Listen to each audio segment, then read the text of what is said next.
berdiskusi, bermusyawarah dengan seniornya. Apa yang disampaikan di awal sebagai ketua panitia, yaitu menjalin silaturahim dengan pimpinan, dosen, pegawai, dan mahasiswa.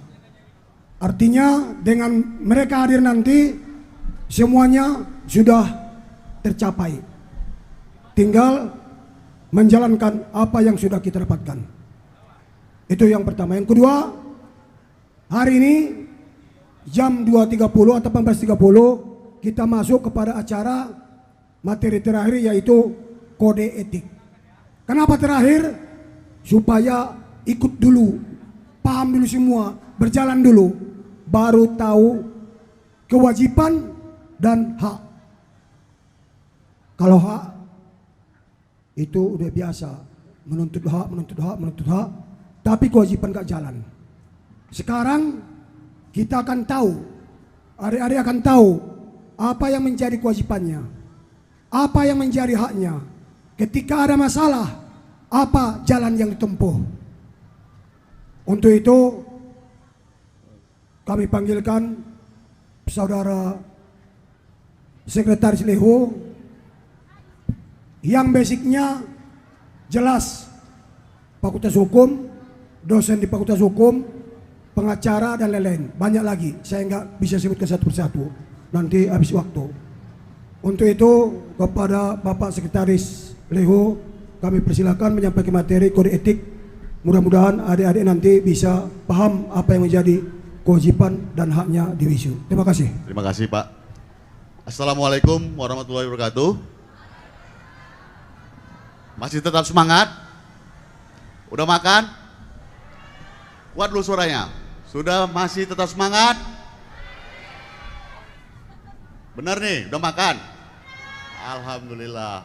Saya bangga jadi mahasiswa UISU. Kita sama-sama membilang 1, 2, 3, saya bangga. Saya bangga jadi mahasiswa UISU. 1, 2, 3, saya bangga jadi mahasiswa UISU. Kenapa saya bilang seperti itu? Mengingat 20 tahun yang lalu saya ada di sini, sama seperti kalian, tapi duduk di bawah. Kalau makanannya masih sama ini, masih ada nasi kotak. Kalau di kampus lain tidak ada, ya kan? Masih ada pemberian daripada yang kita banggakan daripada kampus yang tertua di luar Pulau Jawa. Ini dia. Mungkin pada saat ini saya diberikan kesempatan untuk dikasih memberikan materi tentang kode etik mahasiswa, yang mana juga saya bertepatan sebagai sekretaris daripada Lembaga Etik dan Hukum Universitas Islam Sumatera Utara. Jadi sudah disampaikan daripada bapak-bapak ataupun daripada ibu-ibu tentang bagaimana sistem perkuliahan, bagaimana tentang cara-cara untuk dengan Islami, bagaimana berorganisasi dan lain-lain. Akhir daripada itu semua adalah kunci tentang daripada kode etik mahasiswa yang mesti sama-sama kita pahami, yang ada dalam ruang lingkup masing-masing kita pribadi. Udah masuk kita dalam UISU ini, sudah tertib, ada aturannya, ada batasannya, ada yang boleh, ada yang tidak boleh. Ini mesti diingat. Oke, tolong bisa ini ada daripada pengenalan PKKMB, daripada dan bela negara tentang kode etik mahasiswa. Mungkin selanjutnya, karena tadi dibilang moderator, saya tidak mungkin banyak karena waktu mengejar waktu untuk ini. Nah, di sini ada kurikulum saya sebagai pemateri. Kenapa saya sekretaris di sini? Karena ketua saya sebelumnya sudah menjadi rektor UNUSU, Universitas Nahdlatul Ulama, Pak Dr. Ibnu Afan, yang sekarang juga aktif dalam Lemhanas. Saya juga ditugaskan di sini sebagai sekretaris Lembaga Etik dan Hukum. Saya juga sebagai dosen di Fakultas Hukum dan diangkat 2016 sebagai dosen tetap di Fakultas Hukum. Oke. Nah, Kemudian, Pak, kenapa ada email? Kenapa ada nomor handphone? Ini dia yang perlu diketahui.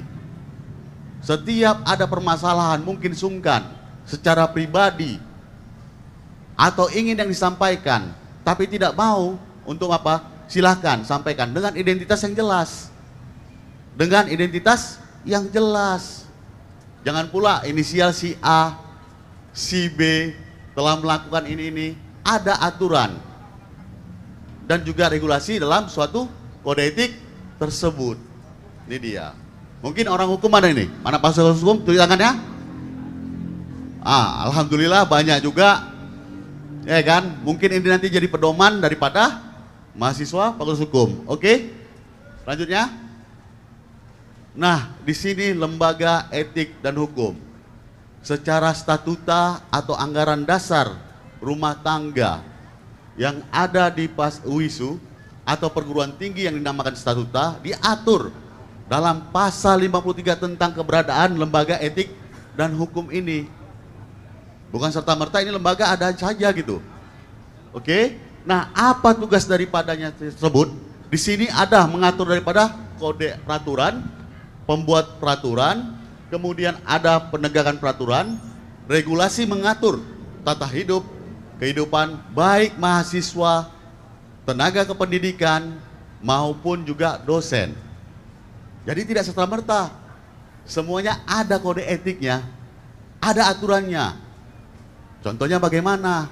Kita bilang mahasiswa mempersulit atau dosen mempersulit, ada kena sanksi kode etik. Kepada siapa mengadunya? Kepada kami, lembaga yang sudah ada di UISU. Kalau dulu di sekolah apa namanya? BK kan? Itu dia, BK ya. Atau zaman saya dulu adalah BP. Ya kan? Di sini dia di mana untuk aduannya? Pada lembaga etik dan hukum ini. Ini dia aturan daripada ini yang ada. Oke, selanjutnya. Nah, sebelum lanjut, apa itu kode etik? Kan gitu. Kode etik mahasiswa terdiri daripada 3 suku kata. Yang mana juga di sini adalah kode, tanda, atau dalam kurung dari KKBBI, kata-kata tulisan yang disepakati untuk masuk tertentu untuk menjamin kerahasiaan berita, pemerintah dan sebagainya. Kemudian kumpulan peraturan yang bersistem. Yang selanjutnya juga ada kumpulan prinsip yang bersistem. Ada aturannya yang mesti ditepati. Dalam rumah sekalian sendiri juga ada etika. Ada tidak? Ada kan? Yang mana juga dikategorikan yang sebagai tanda sistem yang selanjutnya bisa selanjutnya dengan etik. Kalau ini dicari banyak penjelasan etik ini. Banyak kumpulan dengan nilai berakhlak. Akhlak ini bagaimana perilaku seseorang yang ada di kehidupan sehari-hari. Itulah etik. Kemudian nilai mengenai benar dan salah yang dianut atau golongan ataupun daripada masyarakat. Ini dia. Apa kira-kira yang sudah benar atau tidak? Kira-kira kalau kalian nanti sudah masuk ini semester 1, nggak masuk kuliah, benar tidak yang dilakukan? Benar tidak? Ada sebagian mahasiswa yang suka 2 tahun sudah kita hanya tetap Zoom atau online. Yang nggak tahu keberadaannya, mahasiswa itu lagi ngapain juga tidak tahu. Dan ilmunya juga tidak 100% bisa didapat. Karena adanya COVID katanya, kan gitu. Oke. Nah, selanjutnya apa itu mahasiswa? Di sini peran penting. Kalian dari tahap abu-abu, seragam bebas, memiliki alma mater yang sama dengan saya ini. Memiliki alma mater yang sama dengan saya ini. Saya juga alumni, saya memiliki alma mater. Inilah kita, saya bangga menjadi mahasiswa. Saya bangga menjadi mahasiswa. Ini dia, mahasiswa merupakan seorang yang belajar di perguruan tinggi dan berada di dalam struktur pendidikan di Indonesia, mahasiswa juga memegang status pendidikan yang paling tinggi di antara yang lainnya. Ingat, kalian sudah mahasiswa-mahasiswi. Derajat kalian di tengah-tengah kehidupan yang lain-lain lebih tinggi.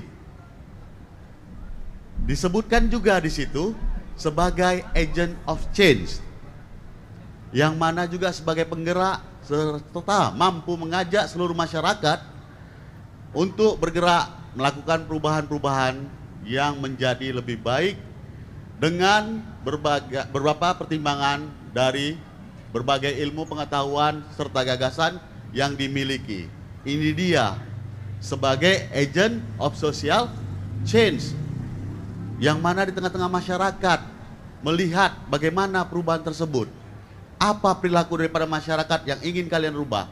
Makanya ada KKN. Bukan KKN Desa Penari ya. Nanti kalian kira KKN Desa Penari pula. Kan gitu. Kebanyakan nonton film atau bagaimana. Makanya ada KKN. Ini sebenarnya cita-cita daripada mahasiswa. Kalau zaman saya juga ada KKN. Ada. 20 tahun yang lalu. Tinggal daripada di gubuk rumah orang di belakang dapur, begitu pagi arang kita bernapas begini ada arang hitam. Jadi kok sekarang nggak bisa Pak KKN di sana, takut nggak nyenyak tidurnya apa semua. Itulah bagaimana dikategorikan sebagai agent of social change tadi, ingin merubah daripada masyarakat. Oke, selanjutnya mahasiswa sebagai daripada moral of force, yaitu mahasiswa dapat didefinisikan sebagai seorang yang memiliki tingkat pendidikan yang paling tinggi. Salah satu contohnya yaitu baik sebagai penggerak agar masyarakat mampu memperbaiki moral arah yang lebih baik, agar dapat mampu merubah moral ke arah yang lebih baik. Janganlah pula kelakuan anak TK dibawa ke kampus atau sekitar masyarakat. Dirubah mindset paradigmanya, dirubah pola pikirnya, dirubah perilakunya.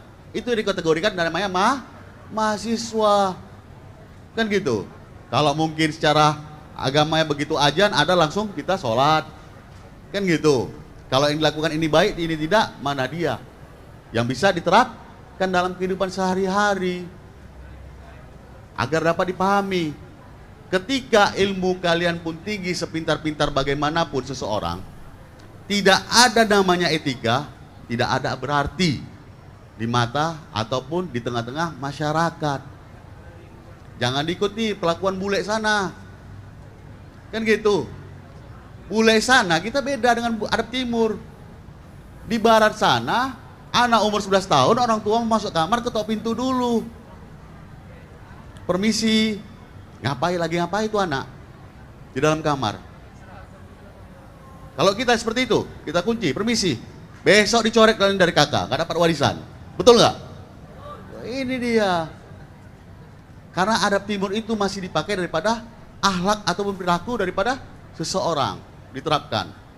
Jangan buat malu, apalagi kata akhlak ini terdiri daripada etika dari bahasa Arab. Islam yang kita junjung. Universitas Islam yang di luar Pulau Jawa tertua kategorikan bisa mengabarkan bahwasannya ini anak UISU kok nggak ada etikanya, ini kan buat malu, kan gitu kan, buat malu, ataupun tidak ada lagi yang bisa dipandang untuk sebagai banyak daripada program-program media sosial yang mana sekarang yang kalian sering maini yaitu TikTok kan. TikTok apa TikTok namanya? TikTok ya. TikTok apalagi?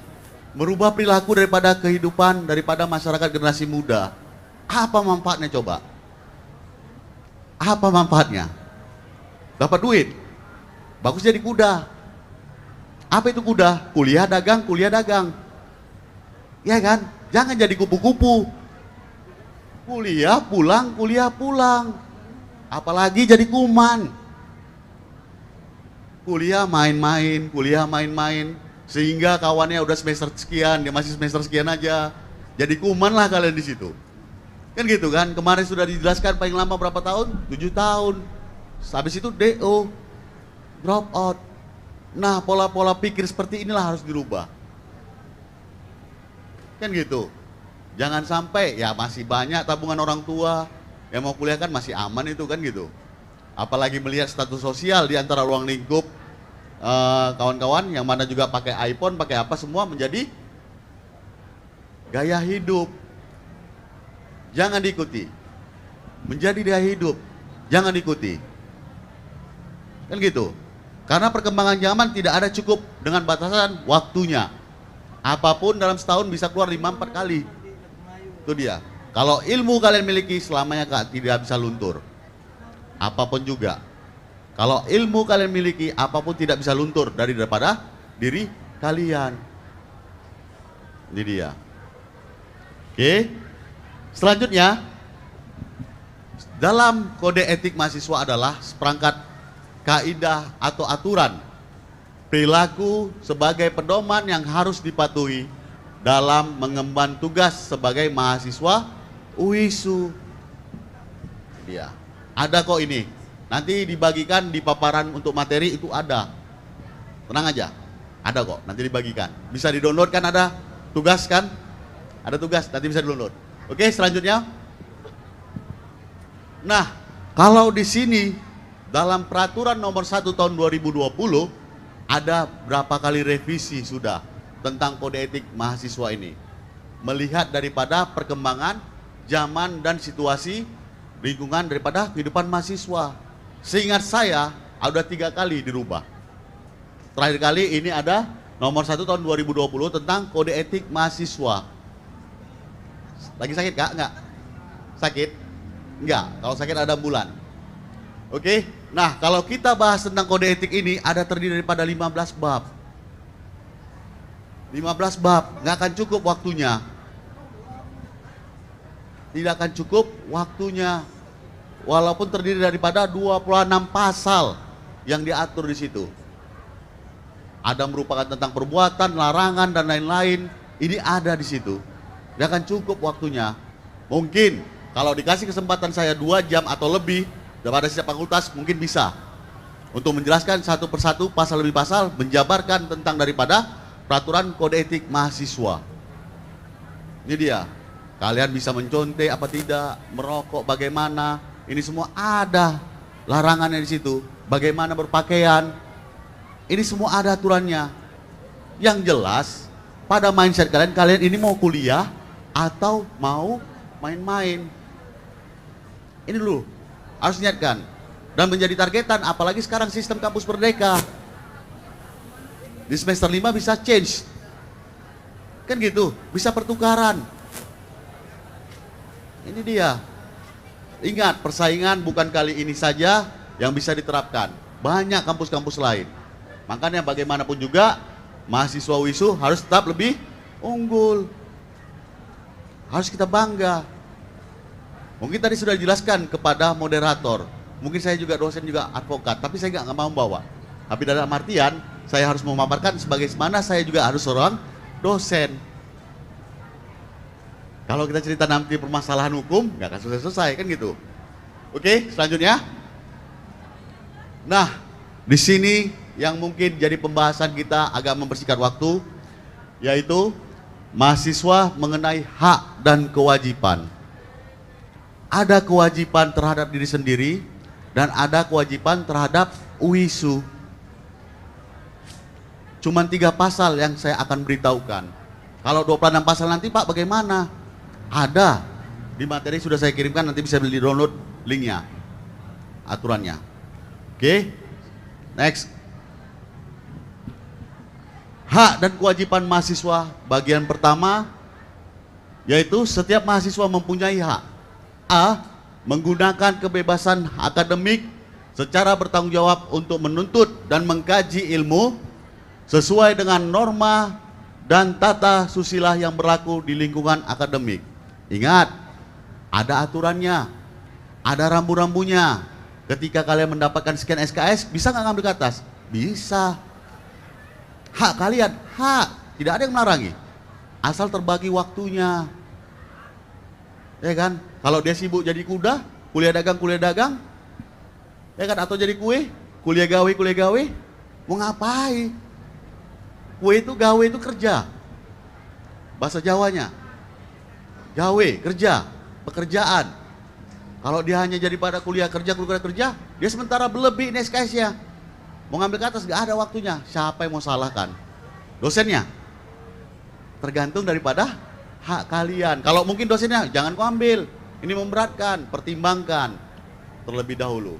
Peringatkan terlebih dahulu. Kan gitu.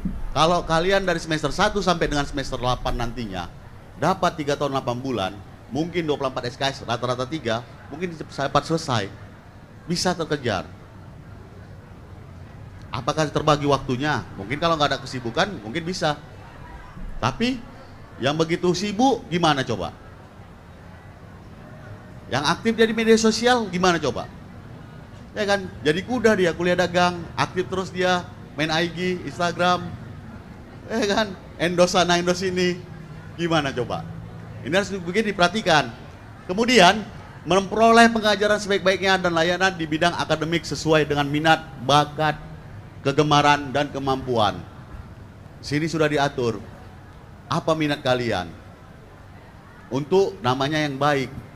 Ada tadi disampaikan organisasi mahasiswa. Apa minat bakat kalian? Mungkin ada seni, silakan. Kan gitu.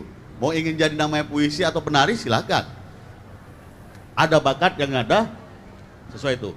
Kemudian memanfaatkan fasilitas UISU dalam rangka kelancaran proses belajar. Silakan manfaati yang ada di UISU ini dan dijaga. Kan gitu. Dan dijaga, dimanfaatkan sebaik-baiknya. Dan dijaga, jangan pula kelebihan bisa bawa pulang. Nanti ujung-ujungnya apa?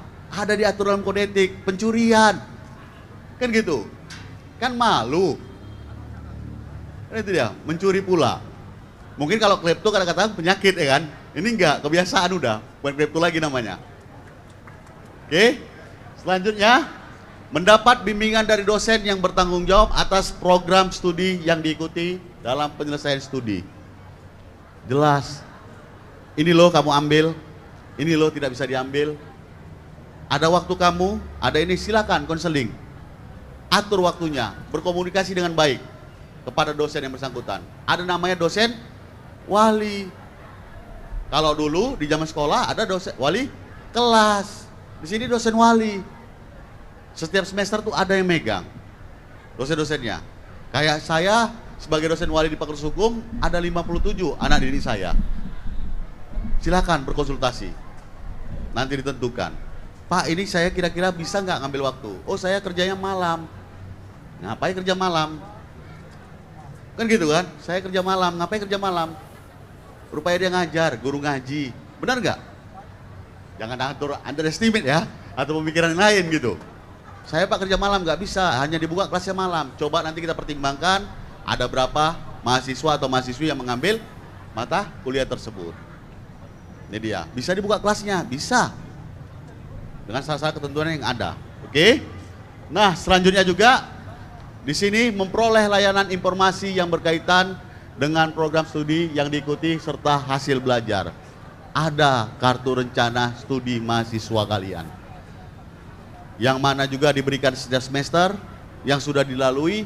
Ada merupakan mata kuliah syarat dan prasyarat bagi daripada mahasiswa dan mahasiswi dalam fakultas masing-masing.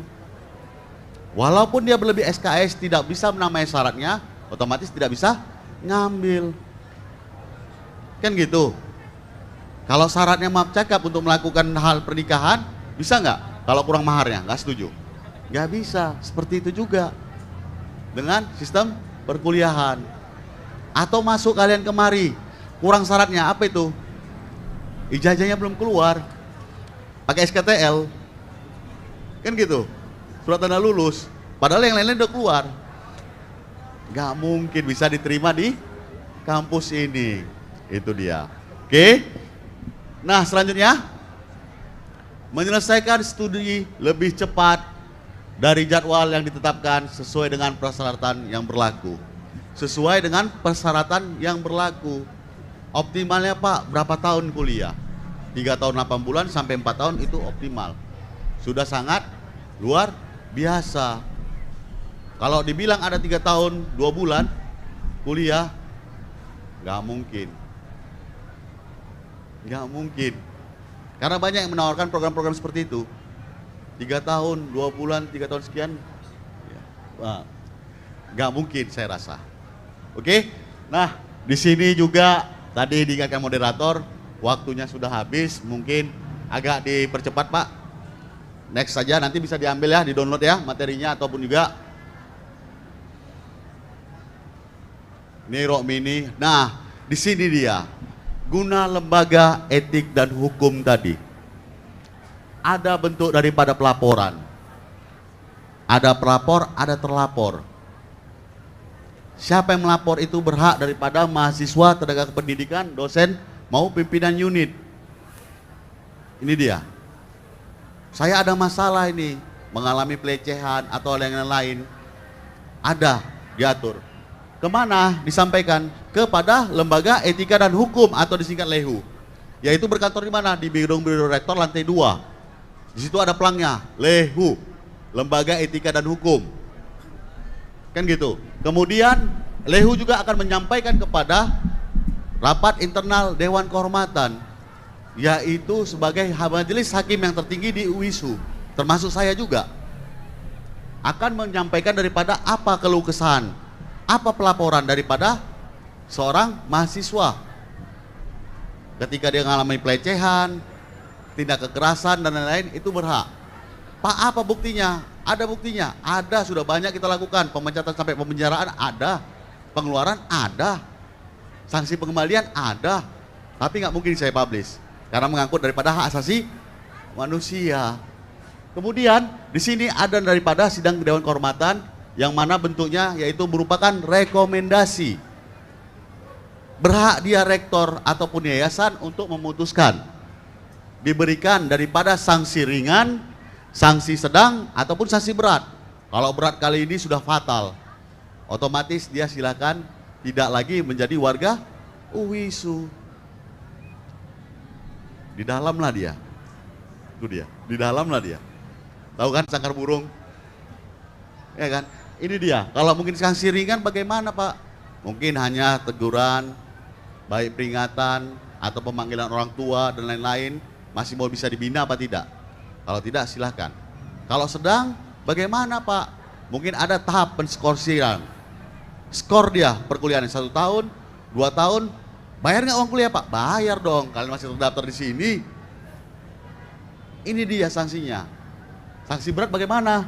Yaitu adalah tidak lagi menjadi warga UISU. Ini harus diingat. Kemudian akan dilaksanakan oleh pimpinan unit masing-masing fakultas untuk mengeksekusinya. Nah, disinilah gambaran daripada lembaga etik dan hukum. Kalau nanti ada kurang jelas atau bagaimana juga bisa menanyakan juga, ya ibaratnya lembaga etika dan hukum ini sebagai polisinya UISU. Sebagai polisinya UISU. Menyelidiki, menyikapi bagaimana juga. Antara laporan ini diterima atau tidaknya, maka ada Dewan Kehormatan untuk membuat daripada suatu putusan atau rekomendasi. Ya. Oke, paham kira-kira? Paham. Terima kasih. Mungkin itu saja dari saya karena tadi diingat oleh moderator untuk waktu sudah habis karena mengingat ada banyak materi lagi. Assalamualaikum warahmatullahi wabarakatuh.